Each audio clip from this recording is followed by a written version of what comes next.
There we go. Paul, welcome. Oh I'm my s- God, Dave. Jeez.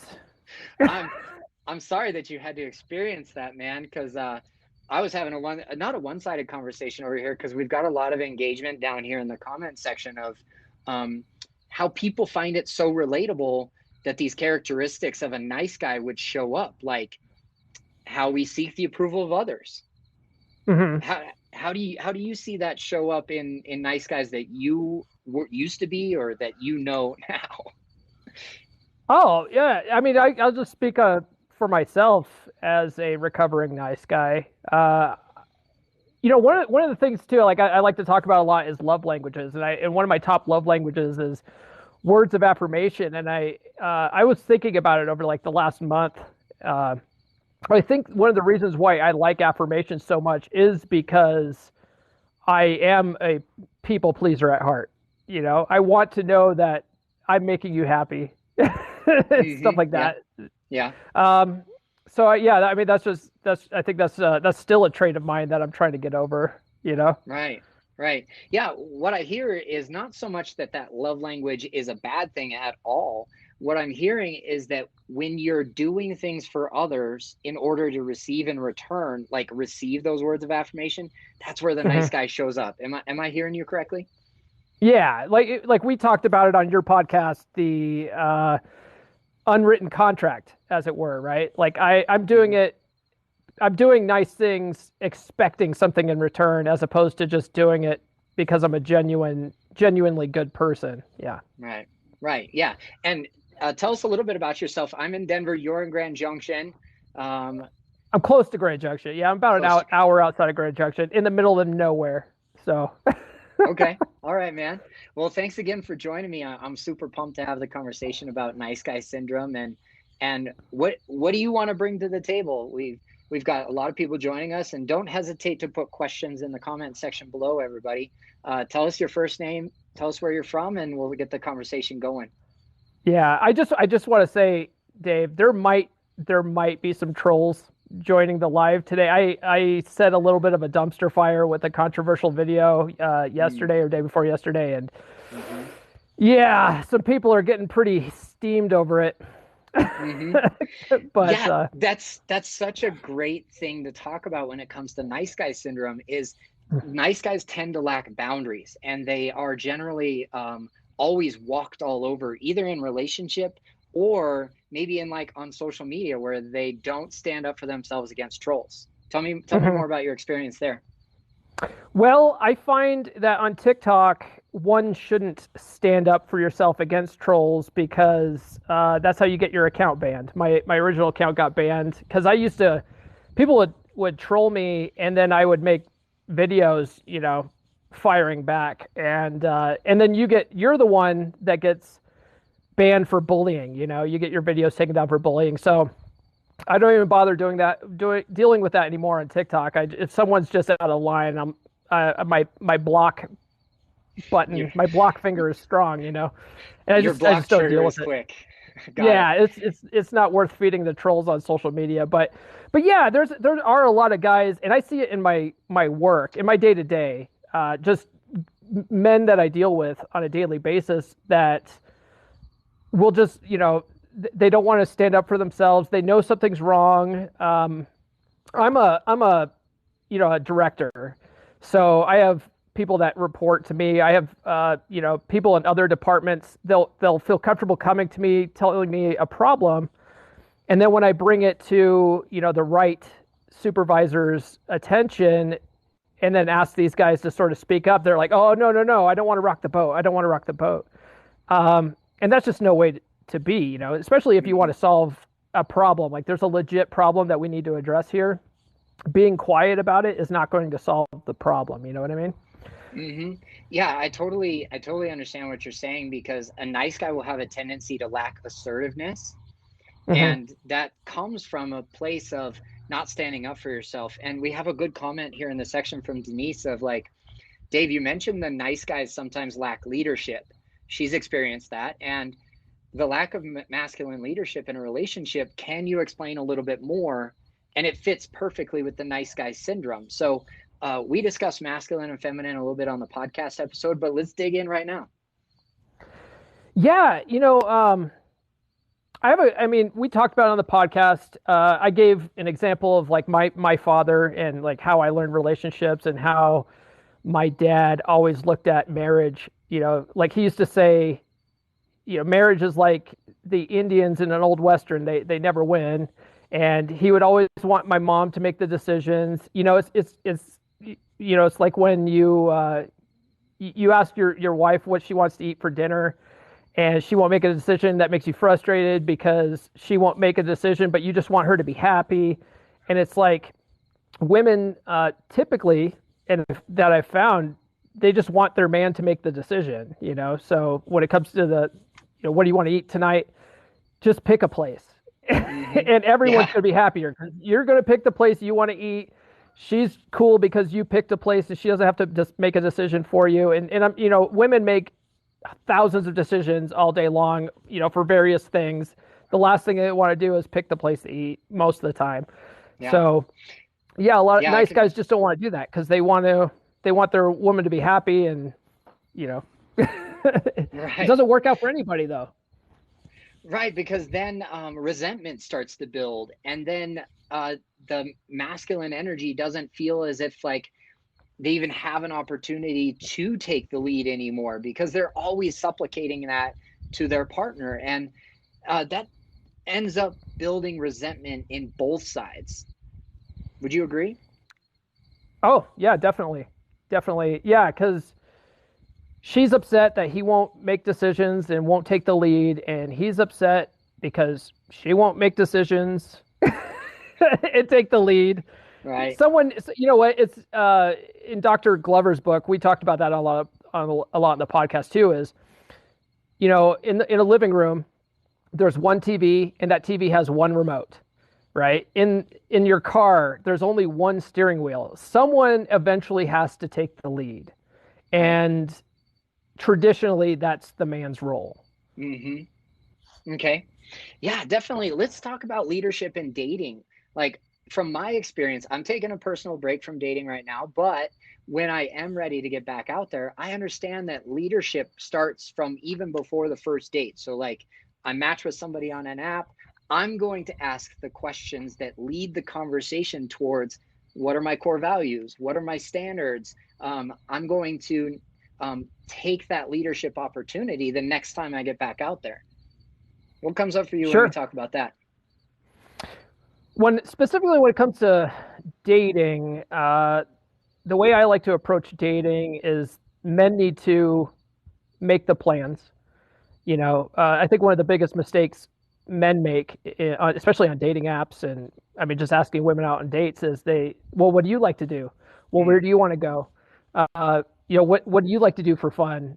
And oh, would you like to go out tonight? Or like, where do like guys just instead of saying, when are you free? When are you free to get together? And then when she tells you when you're free, okay, great, meet me at this place at this time on this day.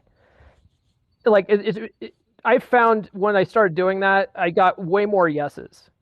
Otherwise you get a bunch of wishy-washy answers. So I think that's a great way of taking the lead. hmm. Making the plans for that. And I Yeah. found like women really just like guys to make the plans, especially when it comes to dating. And if you're asking someone out, I mean, even if it's not dating, let's take a step back, right? If you're asking someone for a business lunch, like I mean, you should sort of make the plans that way. It's just a smarter way of going about things, I think. And also, if you're inviting someone, to lunch, you should pay for it too. And I think Mm, that's another hmm. way that men can take the lead is you're my guest, I'm paying for you. There's a Right. lot of things where guys are like, oh, well, women should pay half, or that's not taking the lead, you know, at least Yeah. in my opinion. And maybe I'm a little old fashioned, but No, I'm on board. I'm 41. I would say that I was raised in a time where chivalry was still being taught.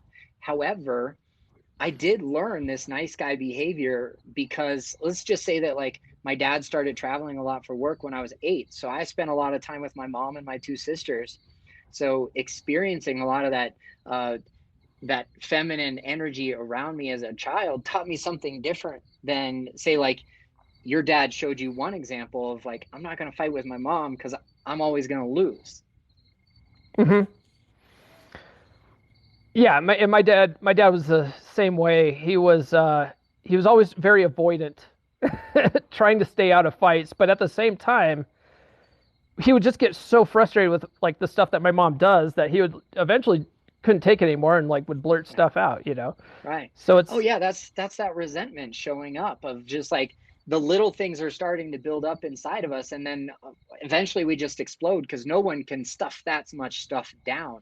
While I have you here, we've got a question from Sarah.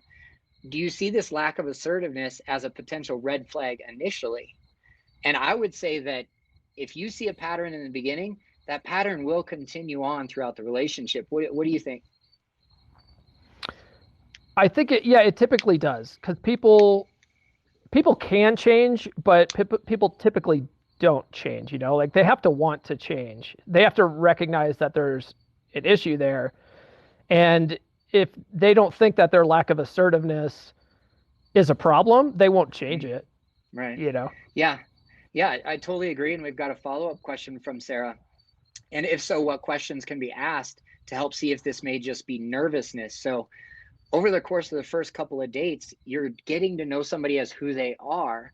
And if you see something that comes up that you're curious about, I would label it, name it, and then ask a curious question about it. Like, hey, I noticed that you're not asking me out.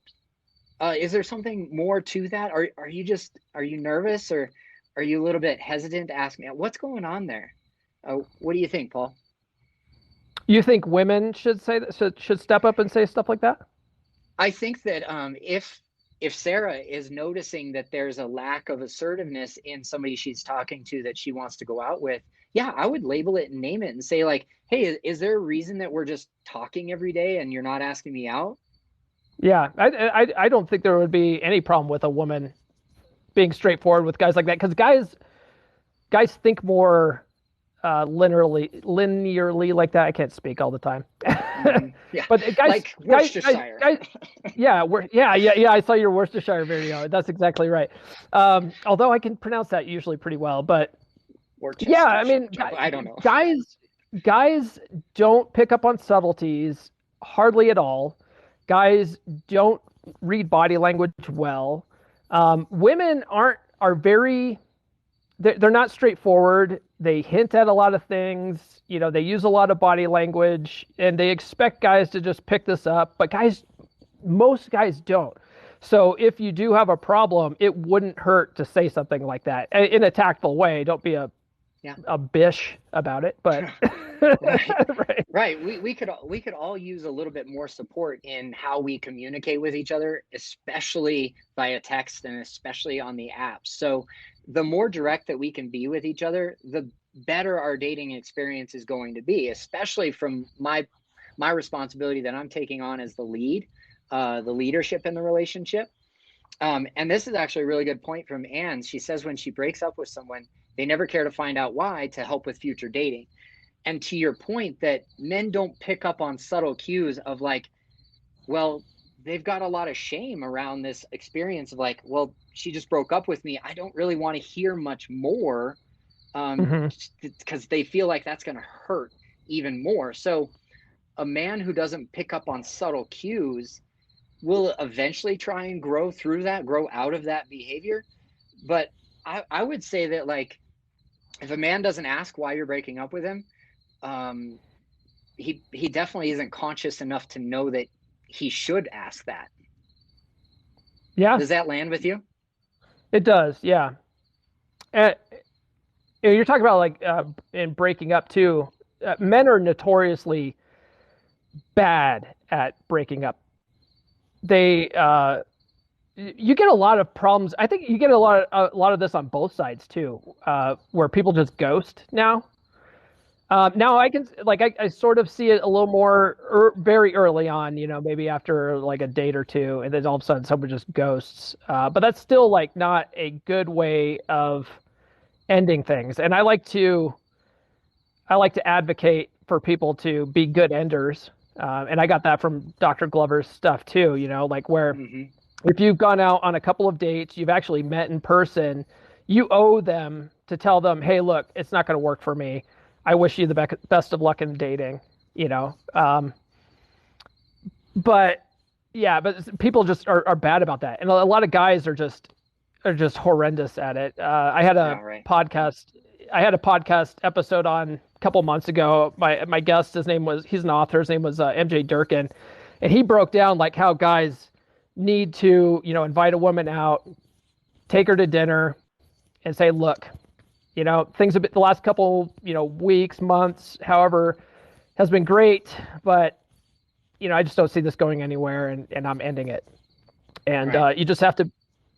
That's another way of taking the lead too. Yeah, yeah, I agree. And rejection is not always a bad thing. Sometimes it can bring on a sense of relief.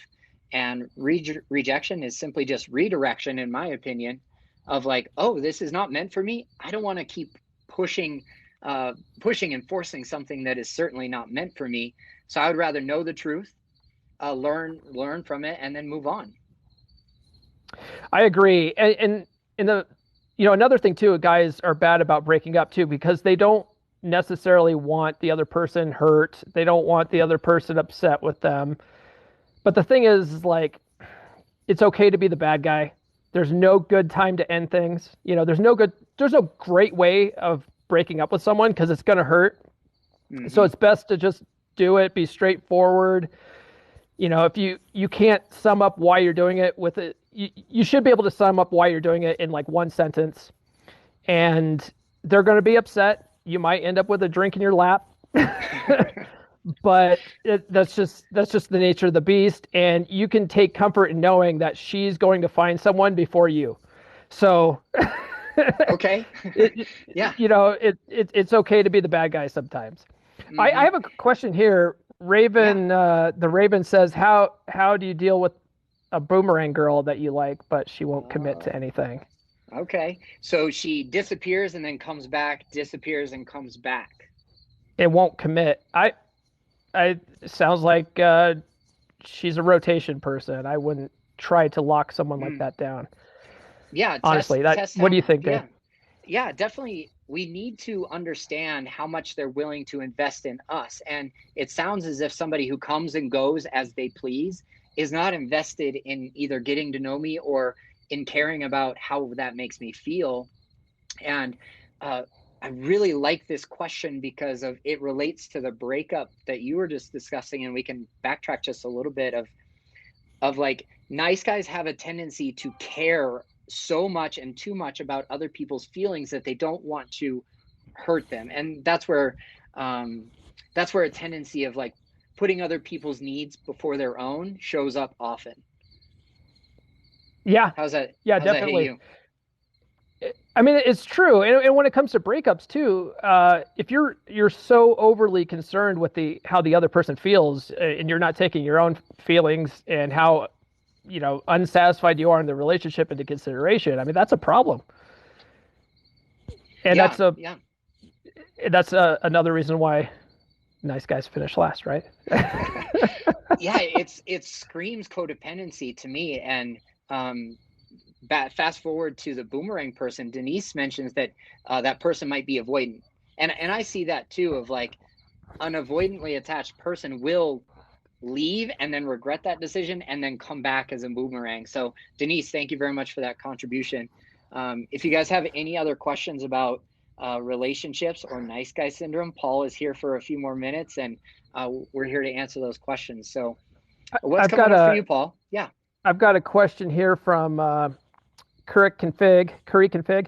He says, "What would you do to a girl that continues to show interest but friend zones you when you reciprocate?" I would say I'm not interested in being friends. Yeah, I've got plenty of friends. I've got plenty of Yeah. friends. I don't need any more friends in my life. And I've asked my men's coach, hey, do you feel like men and women can be friends? And he's like, I only have one woman best friend, and that's my wife. Hmm. And it comes down to boundaries of like, hey, I don't want to be just friends with you. I'm going to be very clear here and assertive and take the lead and say, this is what I want. I want to date you. If you're not interested, well, then I need to redirect my energy to somebody who is. And that's a hard conversation to have, but it's definitely necessary to have.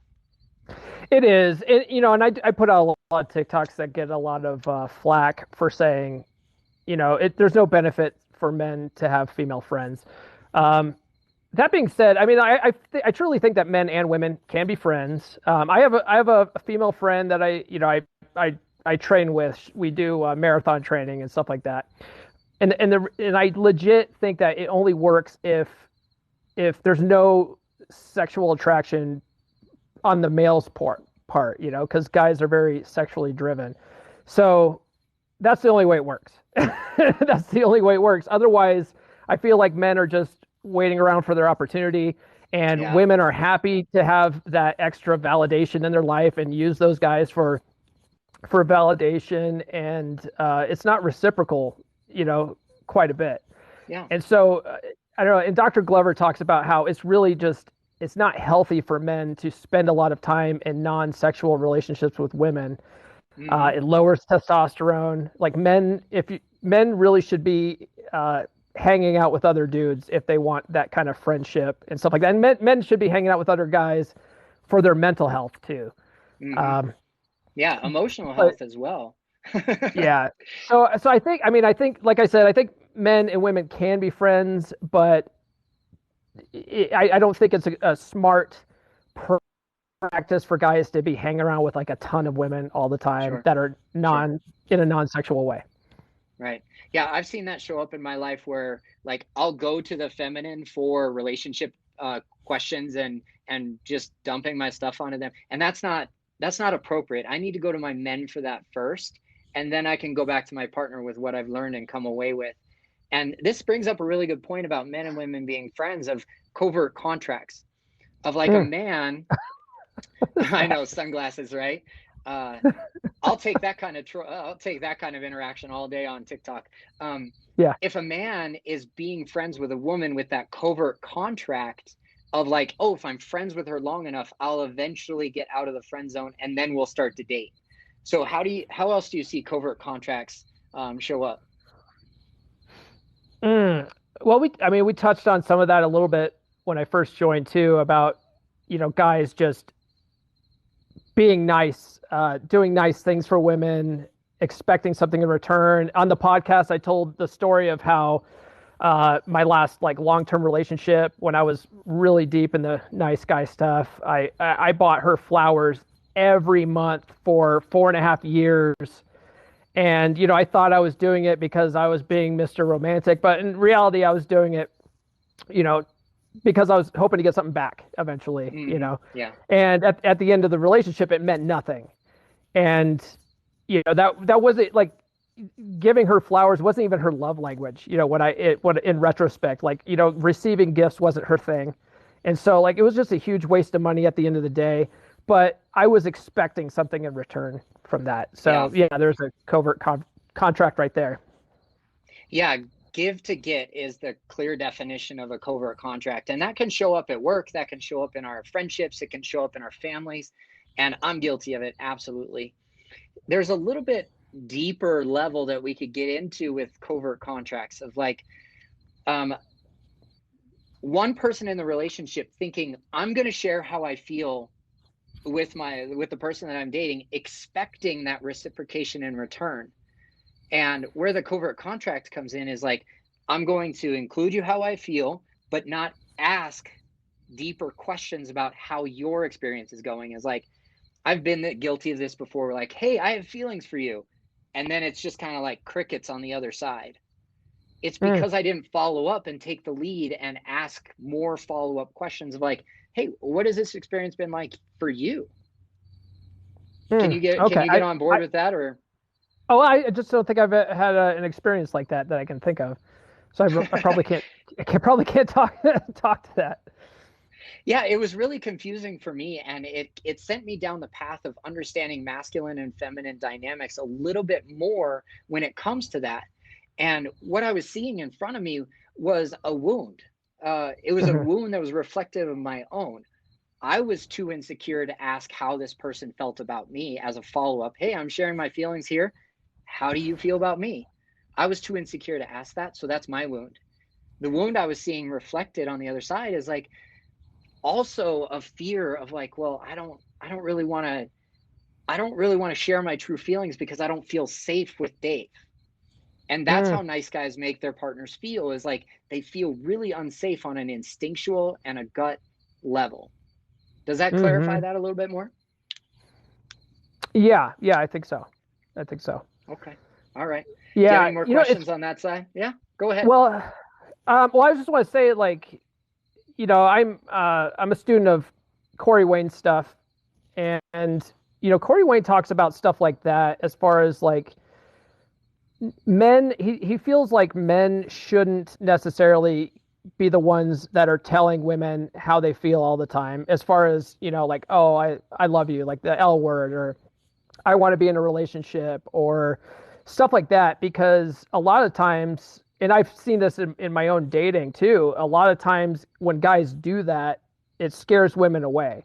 Because a lot of times guys get to that point way quicker than women do.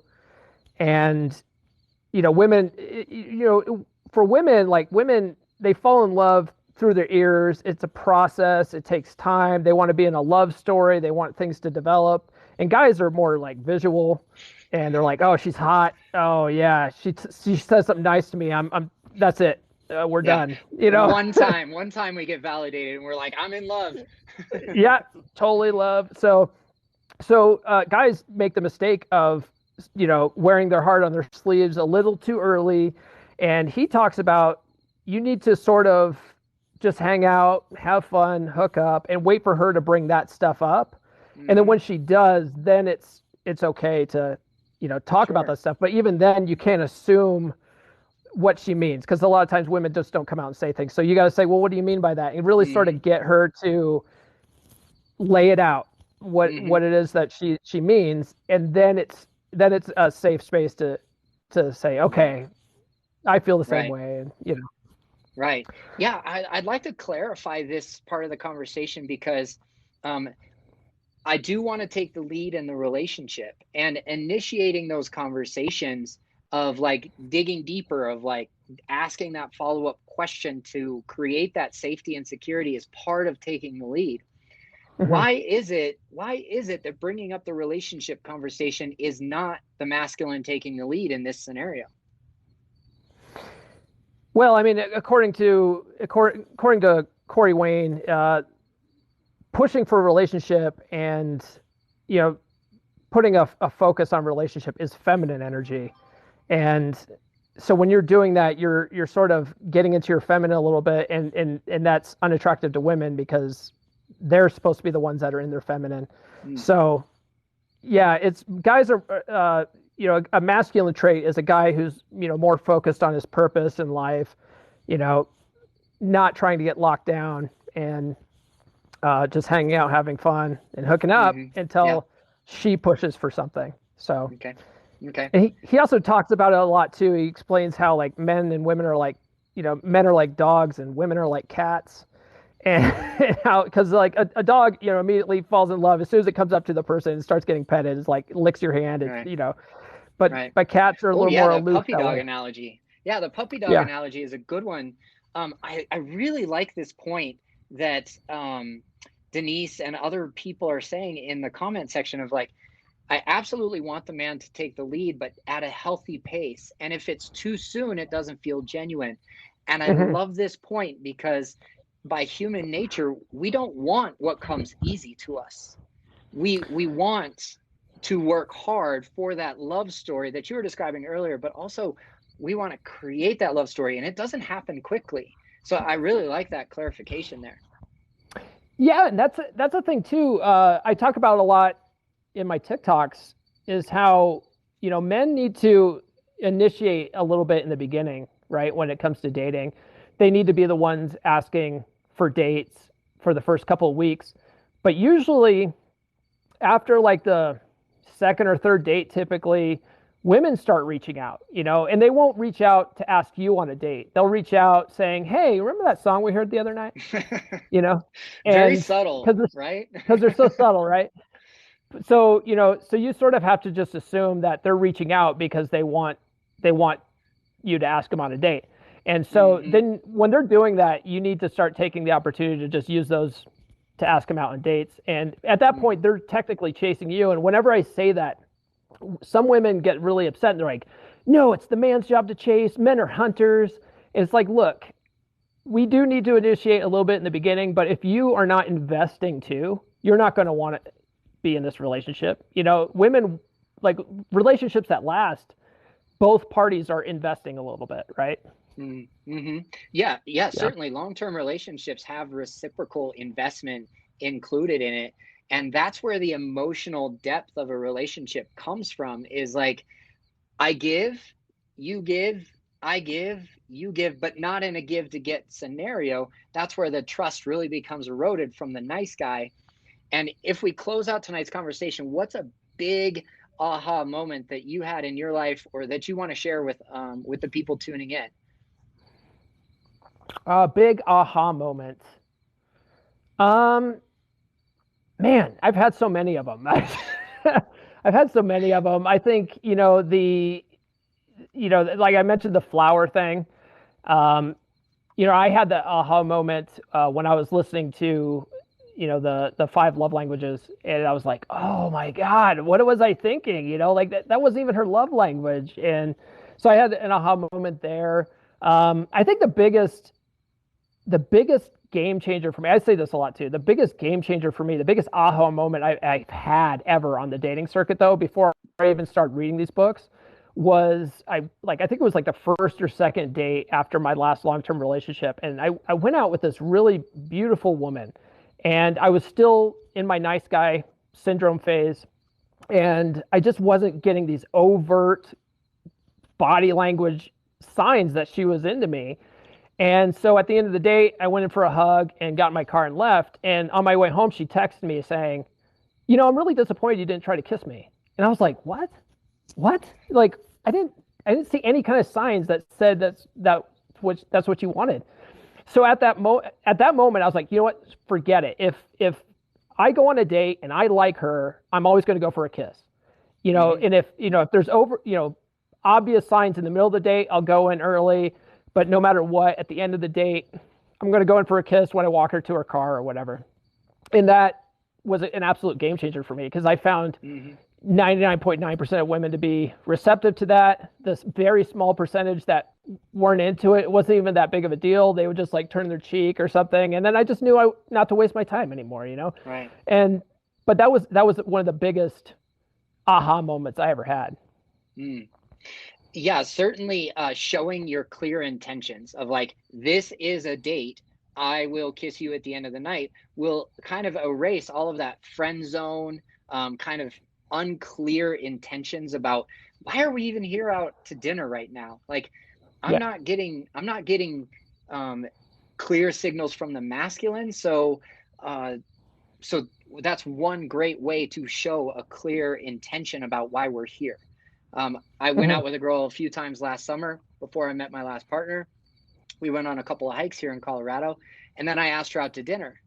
And the day before, I was making the last minute arrangements. I'm like, meet me at True Food at 7:30, and I was escalating the relationship to where I wanted it to go. And she's like, you know what? I'm not ready to be dating at all right now. Dave, it's not Mm. you.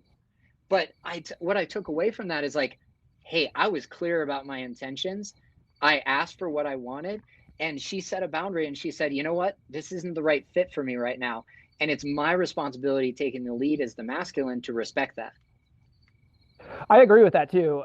There's a lot of guys that get really hurt when a woman rejects them, and women have been taught over time to let us down easy because men get so butthurt by it. Um, Mhm. and there's no reason to. It's not. You shouldn't take it personal. It's just. And I always look at it like it's her loss anyway. Fine. All right, fine. You don't like me. It's your loss. No problem. Best of luck. And then I move Yeah. on. There's another bus every 15 minutes. There's Okay. no reason to be upset by stuff like that. I do have one question here. Curie Yeah. Config has one more, and he says, "Can I ask how you've worked on yourself to avoid attracting red flag women?" Mm. And I will say, uh, both Corey Wayne and Dr. Glover recommend writing out a list of characteristics that you want in a woman and characteristics that you won't tolerate in a woman. And you should always, you know, review that list often and really focus on the characteristics that you do want. It's like law of attraction stuff. Really Yeah. focus on the characteristics that you do want, but keep in mind the characteristics that you don't. And if those characteristics that you don't want show up immediately, don't ignore it and you know, end things right there. Yeah. Yeah. I hear what you're saying. And that ties in with the nice guy syndrome of like putting other people's needs and wants before their own. So, like, if a nice guy shows up on a first date, he's going to probably ignore those red flags because they tend not to get that many dates and they tend not to be very good with women. So they're like, I'll take what I can get. And that is the opposite of setting those standards and those values that you were describing there. Before I let you go, Paul, we did get a lot of positive feedback on like, yeah, come on in, go for the kiss on the first date. And the women here are sharing, if I'm not interested, I'll turn my cheek. And Yeah. I want to remind everybody before we go that that consent is 100% important in every scenario. And that's what I'm hearing Yeah. you all describe is if we want it, we'll kiss you back. If we don't, we'll turn our cheek, and that's our boundary. And it's our job as the masculine to respect it. Yeah. That video that I got a lot of hate for, you know, because I said, I said consent is, you know, asking for consent is weak. And, you know, that can easily be taken out of context. But what I mean is specifically saying, may I kiss you? May I hold your hand? That comes across as weak. But if you go in to make for a kiss and she turns her cheek, you don't have consent at that point, and you need to respect that. Yeah. That's exactly what I mean. Right. Yeah, I love your TikTok, brother, and we don't agree on everything, and that's okay because discourse is what makes us grow as people. And I'm honored to Sure. have you as a part of my community and have you on as my guest this past week of the podcast. So give me your handle one more time so that people can connect with you and ask you questions as follow up. It's at Come On Man Pod. And that's like, come on, man. Like Come on, man. you're trying to get men to step up, and that's your mission. And it's a similar mission of my own is to educate men and women on how to make relationship and relating in modern era more authentic. And that's exactly what why I brought you on tonight. And I want to say thank you for your time. Yeah, Send us off thank you, with Dave. yeah. And Oh, I just want to say, for you guys that follow Dave, Dave is actually going to be coming on the Come On Man podcast as well in an upcoming episode. So subscribe now. Yeah. Thanks a lot, Paul. I'm really honored to have you on talking about the nice guy syndrome. And let's do this again sometime soon, man. This was a lot of fun. Yeah, absolutely. Absolutely. This was fun. All right. I'll talk Have to a you good soon, one. man. Good All night. right. Good night.